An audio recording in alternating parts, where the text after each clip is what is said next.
Welcome to ज़रू lifestyle. अस्सलाम वालेकुम जी। मैं बिल्कुल ठीक ठाक खैरियत से। उम्मीद है कि आप सब भी बिल्कुल ठीक ठाक खैरियत से होंगे। चलिए जी शुरू करते हैं अपना आज का व्लॉग। तो आज का व्लॉग भी ट्रैवल का ही व्लॉग होने वाला है, क्योंकि जी वेकेशन बच्चों की हो गई थी ख़त्म। अभी घर वापस जाना था, तो बस उसी का ही सफ़र है। आज हमारी थी वापसी, क्योंकि नेक्स्ट डे बच्चों के स्कूल थे।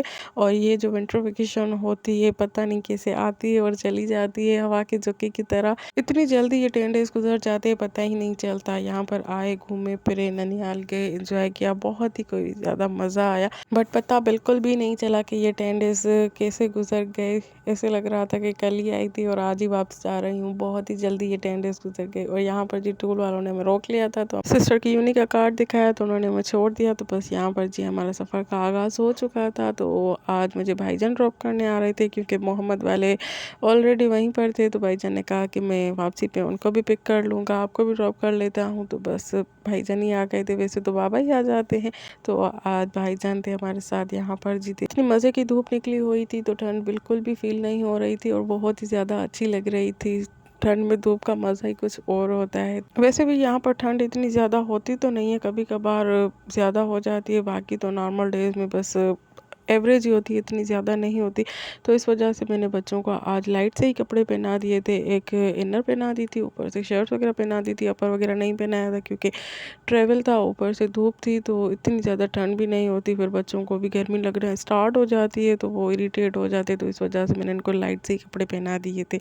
यहाँ पर जी छोटी वाली मैडम के काम चेक करें। इसका बस सारे रास्ते ट्रैवल में यही काम होता है कि कुछ ना कुछ इसे खाने पीने के लिए मिलता ही रहे, तभी ये जाके चुप करके बैठेगी। अदरवाइज़ वैसे नहीं करके बैठेगी। ज़ेर फिर भी चुप करके बैठ जाती है, देखती है, खेलती है। अपने छोटे मोटे टॉयज़ अपने बैग में ज़रूर रखती है, बट इससे बैठा नहीं जाता। या तो मस्ती करती है, या तो इरिटेट करती है, या तो फिर इसे कुछ खाने के लिए चाहिए होता है। तो इस वजह से मैं इसे बहुत सारी चीज़ें लेके देती हूँ, ताकि ट्रैवल आराम से ही गुजर जाए। यहाँ पर भी देखिए बहन को इरिटेट किए जा रही थी, ना खुद सुकून से बैठती है और ना ही उसे बैठने देती है। अभी भी उसे कंटिन्यूअसली इरिटेट किए जा रही थी। जब मैंने इसे डांटा तो अभी ये टिश्यू फेंकने लगी थी, तो अभी ख़ुद भी नाराज़ होकर बैठ गई कि मुझे क्यों बोला। तो बस इनका यही होता है। घर में तो इनको वैसे भी चुप नहीं होती, तो मैं कहती हूँ ट्रैवल में तो बंदा चुप करके बैठे, तो फिर भी इनको आराम नहीं होता। जो ड्राइव करता है उसे भी तंग कर लेती है, बाबा होता है तो बाबा को। अभी भाईजान था तो उससे भी बार बार तंग कर रही थी, क्वेश्चनिंग कर रही थी, और मैं बार बार इनको डांट रही थी कि चुप करके बैठो, ऐसे इरिटेट नहीं करो, क्योंकि सारा माइंड ही डाइवर्ट हो जाता है और ड्राइविंग फुली कॉन्सेंट्रेशन से ही की जाती है। इसी वजह से मैं इनको चुप करके बिठा रही थी। तो भाईजान बोल रहा था कि छोड़ो, भले बातें करे, भले मुझे करे, मस्तियाँ करे, क्योंकि बाबा और भाईजान के साथ बहुत ही ज़्यादा अटैच हैं। तो बोलते कुछ नहीं है, बस स्पीड कम कर लेते हैं और आराम से ड्राइव करते रहते हैं। और इन्हीं चक्करों में बस हम पहुँचते पहुँचते लेट हो जाते हैं हमेशा, क्योंकि ये बहुत ही ज़्यादा तंग करती है। यहाँ पर जी मैं इसे बिज़ी कर रही थी, और इसका सारा रास्ता बस यही काम होता है, कुछ ना कुछ मुझे खाने के लिए चाहिए। तो यहाँ पर भी मैं तुलसी खा रही थी, तो इसे भी ये चाहिए था, तो मैं भी इसे इरिटेट किए जा रही थी और ये इरिटेट हो रही थी। अभी मुझे वो लड़ाई कर रही थी, मुझे भी तुलसी दे दे, और मैं कह रही थी कि आपने इतनी सारी चीज़ें खाई, आपने मेरे साथ शेयर की, जो मैं आपके साथ शेयर करूँ। तो यहाँ पर इसे बहुत ही ज़्यादा गुस्सा आ रहा था, तो ये मुझे मार भी रही थी।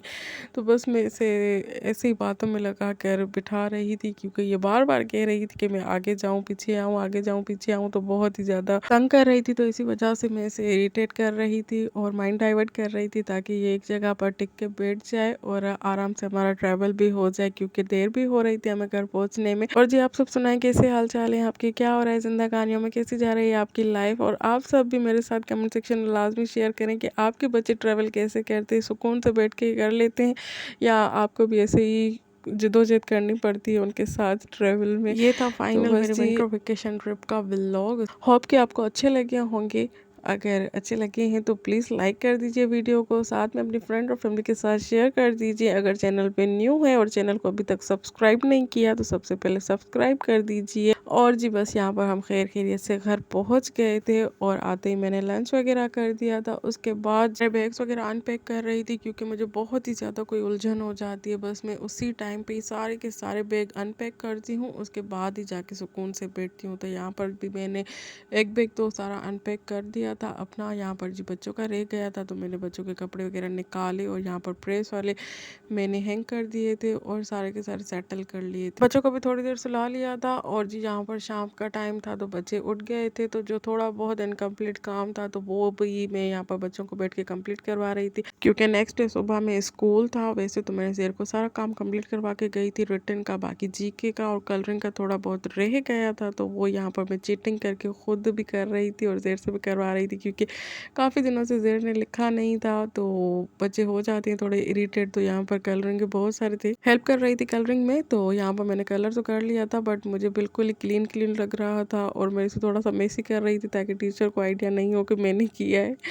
और जी बस इसी के साथ ही मेरा आज का व्लॉग भी ख़त्म होता है। मिलते हैं जी नेक्स्ट व्लॉग में, तब तक के लिए अल्लाह हाफिज़। दुआ में याद रखिएगा, अपना ढेर सारा ख्याल रखिएगा, चैनल को सब्सक्राइब, शेयर और लाइक करना ना भूलिएगा।